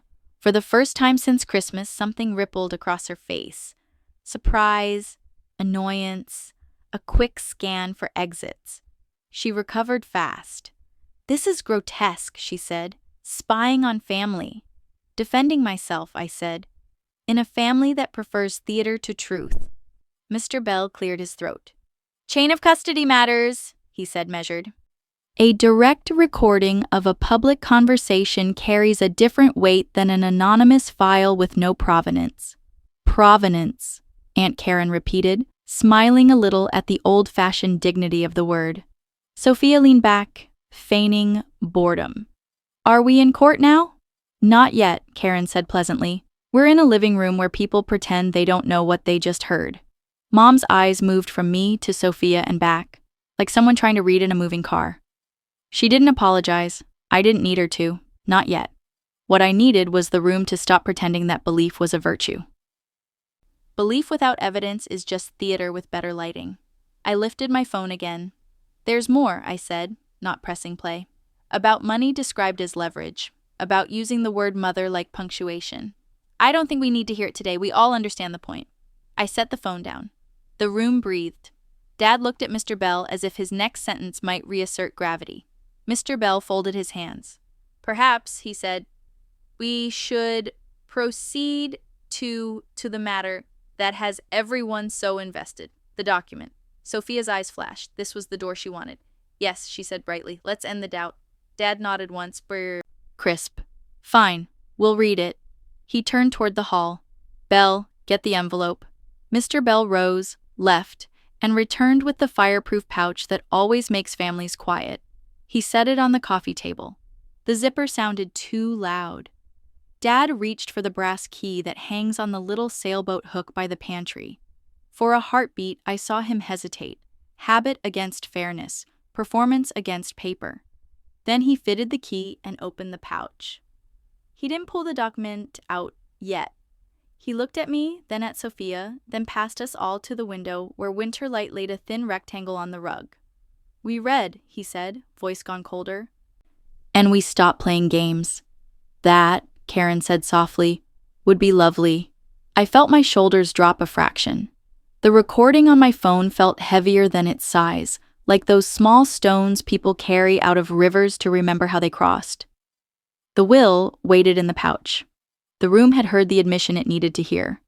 Whatever happened next would not be theater alone. Dad placed his hand on the blue-backed pages. The house held its breath. Then, he said the sentence that would carry us into the next room and the next chapter. We'll read the will now. All eyes fixed on Dad as he fitted the small brass key into the fireproof pouch. The zipper rasped like a saw through quiet. I felt Aunt Karen's fingers find mine, a steadying touch that said, hold fast. The living room seemed to shrink around the coffee table. Fire low, flowers tidy, a tray of almonds no one touched. Mr. Bell sat forward with the patience of a man who knows pages can cut. Sophia angled herself toward the center like a news anchor. Robert leaned on the doorframe, bored on purpose. Mom's posture was perfect, her face unreadable porcelain. Dad lifted the blue-back document and laid it flat. He did not look at me. He did not look at anyone. Mr. Bell uncapped his pen as if taking attendance for history. We'll read, Dad said, clipped, and nodded for Belle to begin. Belle cleared his throat and moved through the preamble in that steady cadence.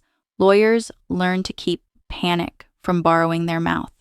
Revocation, appointment of executor, taxes, residue, familiar scaffolding. My pulse counted sections. He reached the gifts and bequests. The business to the direct line, divided per schedule. The house, same scheme. A charitable remainder trust to the scholarship fund, with named advisors. Sophia smiled like a person who had predicted weather. Robert studied his cuticles. Karen squeezed my hand once. Not yet. Belle paused, turned the page, and introduced a codicil. The word changed the temperature of the room. Executed last spring, he said. Properly witnessed and notarized. He read the new clauses aloud. Item 2. A specific bequest to Julia Harris of $50,000 from liquid assets within 90 days of probate. No one moved. Item 3. A life tenancy, at her election, for up to 2 years in the primary residence should the testator predecease her occupancy. Maintenance to be paid by the estate. Robert's head lifted a fraction. Sophia's smile thinned. Belle continued. Item 4. Julia Harris is appointed co-advisor to the Family Scholarship Fund with Margaret Harris and David Harris for a term of 5 years, renewable at the board's discretion. There it was. Plain ink, no trumpet. The smallest sound in the room was my own breath deciding it could happen inside my body again. I felt Karen's hand tighten. She did not look at me. She looked at the page like it had finally remembered its job. Sophia spoke first, voice even and incredulous. That language can't govern the dispositive parts, she said. Advisory is advisory. The will keeps the line. Belle inclined his head. The codicil governs where it modifies. It does not alter the primary disposition of the business or the house, but it is explicit on the bequest and the advisory role, and it grants a contingent life tenancy. The seals and the clerk filing appear proper. Temporary, Dad said, as if the word might shorten ink. Reflective of circumstances at the time. Prudence. Karen's tone softened without losing spine. Prudence is what fairness calls itself when it is shy, she said. Robert pushed off the door frame, irritation surfacing. 50,000 is a pity gift, he said. It doesn't change the line. It changes the story, Karen replied. It says the narrator remembered all his characters. Mom's eyes had not left the document. When she finally spoke, her voice was thinner than usual, as if the words were coming through gauze. Is there any challenge to execution? She asked Belle. Any defect you foresee? Not on the face, he said. Chain of custody is intact. The bank ledger confirms access today by Mr. Harris and me. The notary stamp is clean. If contested, we would prevail on validity. Sophia shifted tactics with a dancer's economy. This doesn't resolve the other concerns, she said gently. Meaning me, meaning Emily, meaning the clip she would not name around a lawyer. Clarity about the estate is only part of stewardship. I heard my voice from last chapter in my head, facts first, and made it into posture. I let my shoulders square and my chin lift 1 inch. The estate is your conversation, I said. My name in it is paper, not favor. I did not ask for it. I will honor it. Karen's smile, small and tired, showed and vanished. Mom looked up at me then, really looked, as if the ink on the page had switched on a lamp behind my face. Her jaw trembled once and smoothed. She said nothing. Belle stacked the pages, tapped them into alignment, and slid copies from his folder. Certified duplicates will be available tomorrow, he said, for anyone who requires them. Robert exhaled through his teeth. We done? He asked, casual like a dare. Almost, Dad said, and turned to me at last. His eyes were not warm. They were careful. You understand what this means. It means the document says my name, I said. That's all it means. It also means, Karen added mildly, that any conversation about Julia's opportunism just lost its favorite angle. Sophia's mouth softened into a smile that had no joy in it. Stories adapt. Facts endure, I said, silence held. The fire ticked. Somewhere in the hall, the security camera made its soft click at motion that hadn't entered the room. Belle placed the blue-backed pages back into the pouch with a reverence I appreciated. Dad rested his palm on the pouch as if blessing or containing it. I realized my hand was still in Karen's. I let go and stood 1 inch taller on my own legs. The relief that moved through me was not fireworks, it was floor. I had been bracing for weeks, knees locked against a push. Suddenly, the push had a wall to meet that wasn't me. Robert tried one last angle, a brother's old trick. You could refuse it, he said lightly. Make peace easy. I am making peace honest, I answered. That's harder, it lasts longer. Sophia's eyes flicked to Mom, calculating a new path. Mom did not offer one.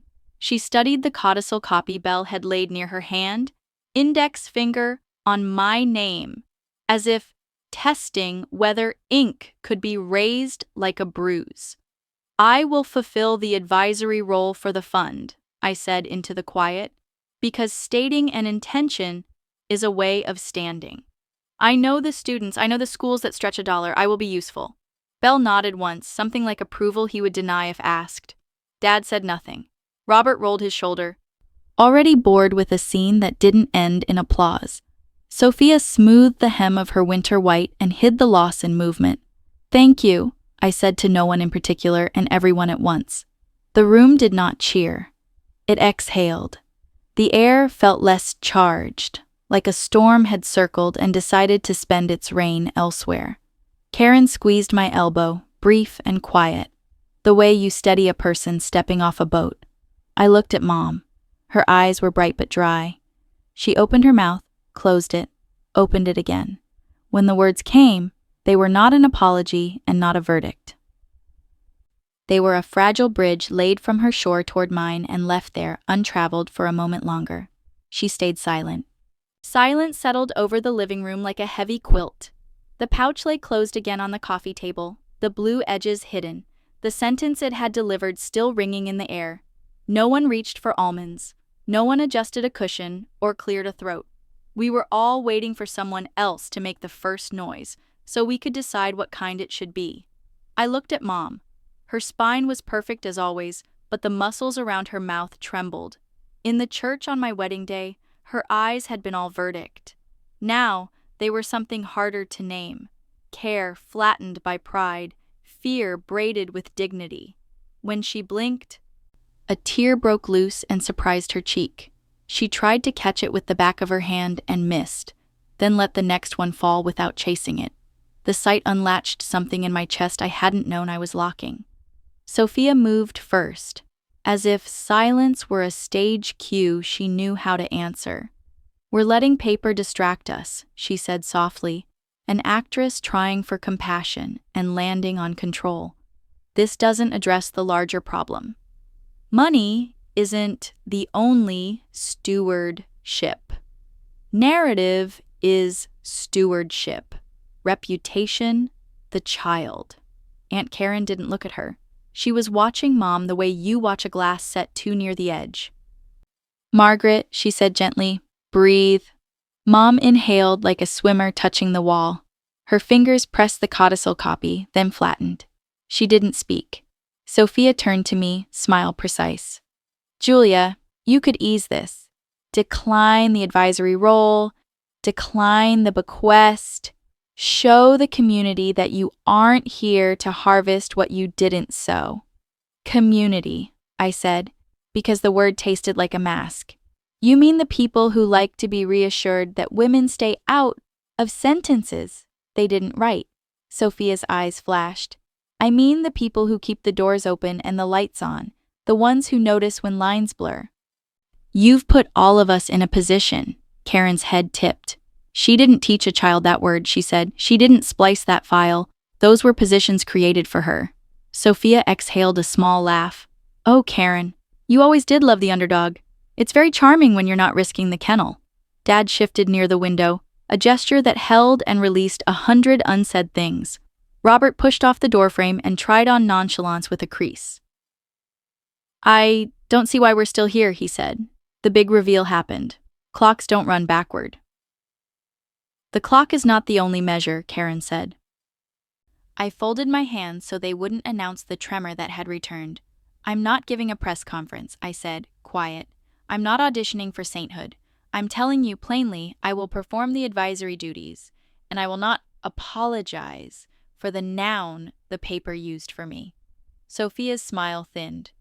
Perform, she echoed. Yes, that is the right word. Mom's breath hitched. She lifted a hand, then set it down. Enough, she whispered. And because it was the first word she had offered to the room since the reading, we all turned toward it like plants. Sophia pivoted to her at once, voice syruped. Margaret, I know this is a lot. I'm trying to do what you've always taught me. Protect the house, protect the name. Mom's chin lifted the smallest degree. Protecting the name is not the same as telling the truth, she said, and the sentence landed with more weight than its syllables. I have confused those things before. Sophia blinked, then recalibrated. So we do nothing? We let gossip fill the gaps the way water finds cracks in a foundation. We fill gaps with facts, Karen said, not with performances. Sophia turned back to me, the mask gone a fraction. What's your plan, Julia? You want to stand beside Margaret at church and smile while people whisper.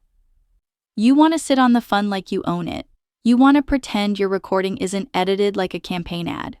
I felt heat rise to my face and let it. My plan, I said, is to do the job the page assigns me, to keep receipts for every decision, and to refuse to be drafted into the role you wrote for me. The rest is noise. She laughed once, small, sharp. You and your little receipts. Do you know what moves a town? Not PDFs, stories. Then tell a better one, I said, Rewan Keen, tell the one where you didn't need to fake mine.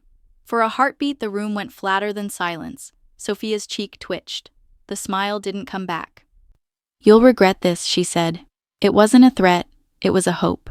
Karen stood with the slow grace of someone lifting a fragile box. Leave, she said to Sophia, voice soft and absolute. You've said enough for one day. Sophia stared at her, astonished that anyone would speak to her as if she were human and not weather. She looked at Dad for rescue and found stone. She looked at Mom and found eyes that wouldn't meet hers. Fury lit her cheeks like cold. She gathered her purse with jerky care, stood and smoothed her coat as if ironing the moment. Fine, she said. Enjoy your charity. She moved toward the door. At the threshold, she turned and aimed her smile at me like a flashlight with dead batteries. Happy New Year, she said, and left with a click that rattled the frames on the hall pictures. The quiet that followed felt thinner, breathable. Robert muttered something about calls he had to make and vanished into the kitchen. Dad studied a spot on the rug as if it were an affidavit he hadn't signed. Mr. Bell slipped the certified copies back into his folder with reverence and the relief of a man who knows when his work is done for the afternoon. I stayed where I was. I did not move toward Mom. I did not perform forgiveness or demand it. Karen sat beside her and took her hand, and for a long minute the room was just the sound of two women remembering how to hold on without instructions. When Mom finally looked at me, the expression in her eyes was not triumph or defeat.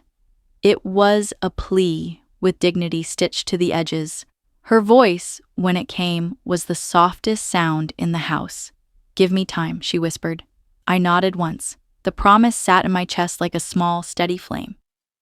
Outside, a siren wailed and faded. Inside, the living room exhaled and returned to being a room. In the days that followed, the house breathed differently, as if someone had opened a window I hadn't known was painted shut. Calls were shorter, voices were softer, people chose weather over verdicts. I went back to lesson plans and lunch duty and the slow miracle of a child finally hearing the sound of vowel wants.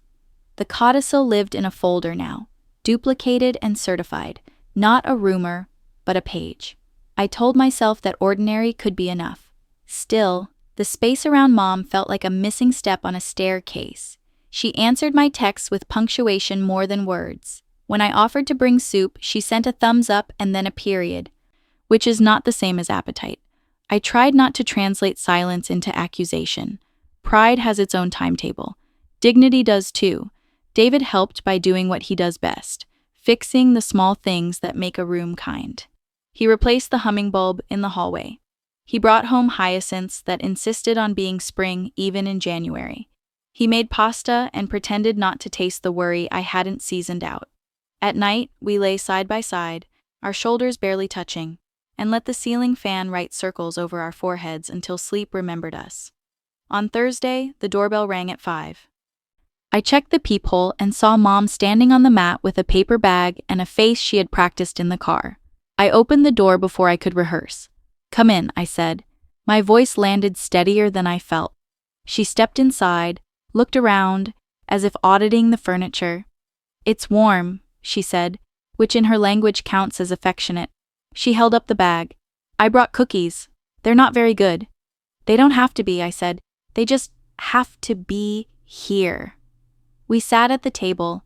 She kept her coat on the first 10 minutes, then unbuttoned it as if trusting the room an inch at a time. We talked about the weather, which was obediently cool. We talked about the school fundraiser, David's overtime, the terrible parking near church. The bag of cookies stayed folded shut, a symbol she didn't make us eat. Finally, she pressed her palms flat on the table, as if stilling a piece of paper that wanted to curl. "Thank you," she said. "For what?" "For not humiliating me when you could have," she answered, voice thin but firm. "For bringing facts instead of a scene. For being steadier than I taught you to be." I smiled without showing teeth. "You did teach me steadiness," I said. "You just preferred it when it served the furniture." Her mouth twitched. "I have paid too much for furniture," she said, "and not enough for truth." We both laughed softly, like people testing whether a bridge will hold. She took off her coat. David appeared in the doorway with 3 mugs and an expression that matched the hyacinths. He set tea on the table and disappeared again, choosing to be present by not crowding the room. "I was wrong," Mom said after a minute, not grandly, not performatively, just as if she were reading a label aloud. "I confused order with justice. I confused embarrassment with harm. I let pride hire my tongue. I wasn't always kind in my head," I said. "But I tried to be fair out loud." She nodded once. "You succeeded better than I did." Her eyes shimmered and held. "I don't know how to undo a month in an afternoon." "You don't have to," I said. "We can just not repeat it." We drank tea. The cookies, when we opened them, were crumbly and too sweet. We ate them anyway because sweetness sometimes needs practice. She asked about my students. I asked about the scholarship board. We kept the word small and honest, which is its own ceremony. At some point, she stood and circled the tiny living room, touching the spine of a book, adjusting a picture frame, studying the plant I never remembered to water. "You've made a home," she said, and it wasn't a compliment so much as a recognition. It landed exactly where I needed it. When she turned back, the careful mask had slipped half an inch. "May I?" she asked, and opened her arms. We hugged awkwardly at first, 2 women who haven't learned each other's height in years. Then something in her chest unclenched against mine, and something in my shoulders released, and the moment shucked its ceremony and became ordinary. She smelled like winter and laundry soap. I heard the swallow she tried to hide. We stayed there long enough for the kettle to click in the kitchen, though no one had turned it on. "Okay," she said, stepping back, wiping one cheek with the corner of her sleeve. "Okay. Okay," I echoed, and this time the word meant more than a truce. It meant a plan we didn't have to name. She stayed another 20 minutes and left with promises that felt like tools instead of vows. I stood in the doorway and watched her walk down the path with her coat unbuttoned, her shoulders softer than they had been at New Year's. When I closed the door, the house seemed to sit down properly, as if it had been standing in the wrong shoes. David emerged from the kitchen carrying the hyacinths like a trophy. "How was it?" he asked. "Human," I said. "Good." He set the flowers on the table, kissed my temple, and reached for the kettle we hadn't needed. The quiet between us was the kind You can keep. My phone buzzed on the counter. I glanced at the screen expecting Aunt Karen's punctuation or a note from a parent about a lost mitten. It was neither. 3 new emails stacked like a narrow staircase. Subject lines in red, delinquency notice, urgent balance, final warning. The name in the body preview knocked the air sideways. Robert Harris, followed by numbers that built a cliff. Past due, suspended, attempt to collect. A 4th alert arrived as I was still reading the first 3. A bank logo. A payment declined. An address in a city he hadn't lived in for years. I opened one message and scrolled. Transfers, penalties, interest that charged rent to the debt. Another account showed payments labeled support, then arrangement, then simply E. The amounts were higher than care and lower than ransom, which is to say they were not sustainable. David saw my face change. What is it? Robert, I said, the syllables dry in my mouth. He's underwater. The house, so carefully calmed, tilted again by a degree. I closed the emails and laid the phone screen down on the table beside the hyacinths that had decided to bloom whether or not anyone approved. Airports turn everyone into a traveler, even the ones who are only there to say goodbye. Announcements braided together in 2 languages. Coffee smelled like resolve. I stood under the departures board and watched names become gates, gates become past tense. Robert texted that he was near security.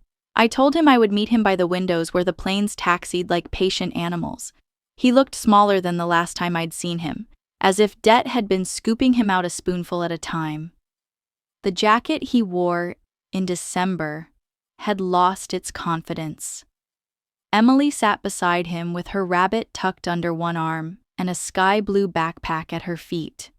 Legs kicking the chair. When she saw me, she smiled without confusion, the way children do when the script finally stops changing. I waved. She waved back, then slid off the chair and pressed the rabbit's ear to my palm like an offering. Hi, Jules, Robert said. No performance, just my name, a little hoarse. Hi. We stood for a moment, 2 adults with a shared childhood and opposite weather.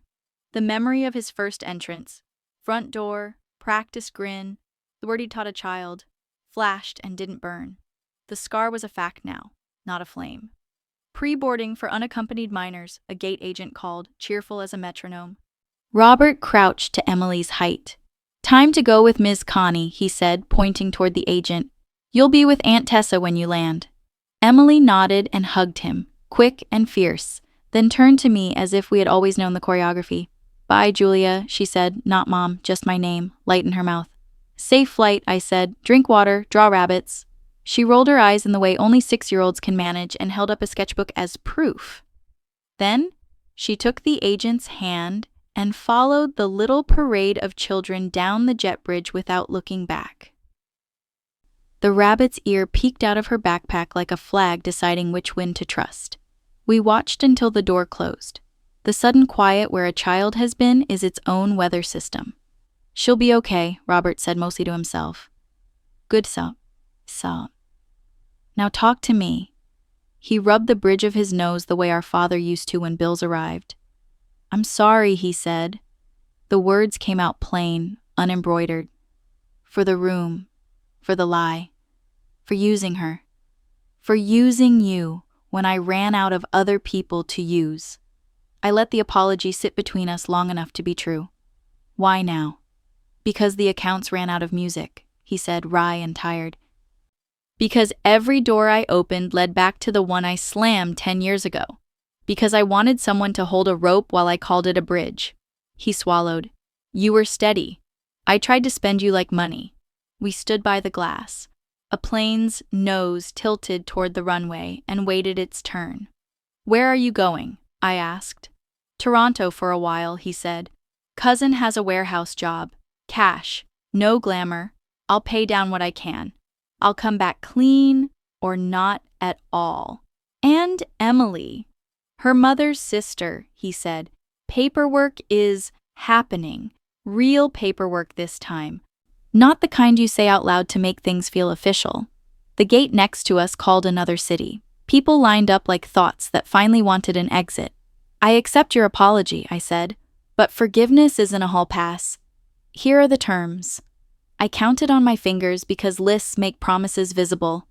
You don't use my name to solve a problem you created. You don't teach a child a word that isn't hers. You don't send me secrets when you want me to carry them, and silence when you don't. If you need help, you ask in daylight. If you disappear, I won't chase.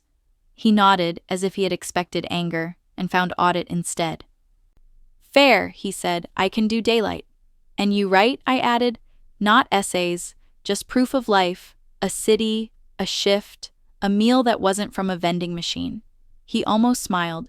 You always were the only person who could make kindness sound like instructions. That's because you hear love better when it has edges, I said. Silence settled again, easier this time. He looked at the plane Emily would be on, then at me. I told myself a story that made you the villain, he said. It's easier to star in a tragedy than to get a job. Get the job, I said. Let the tragedy play somewhere else. The final boarding call sounded for his flight. He picked up his carry-on, which looked heavier than its size. He hesitated, then stepped forward and hugged me. Not the performance hug from a church doorway, but something brief and honest that didn't ask to be more than it was. Up close, he smelled like airport coffee and winter. Thank you, he said into my shoulder. I don't deserve it. No one does, I said.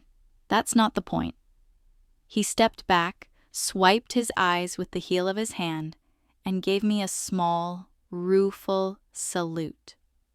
Tell Mom I'll call when I land. Tell her yourself, I said, in daylight. He laughed once, a real sound, then joined the line. Shoes off, laptop out, pockets emptied. There is something humbling about watching a person reduce himself to metal and fabric and hope. He passed through the scanner, collected his things, and turned to wave. I lifted my hand. He disappeared down the corridor toward a gate that would make him a past tense for at least a while. I stayed by the window and watched the plane push back. Engines spooled. The nose turned toward a strip of concrete with numbers painted large enough to be read, from the sky. When the wheels left the ground, I felt something in me lift that had been kneeling for months.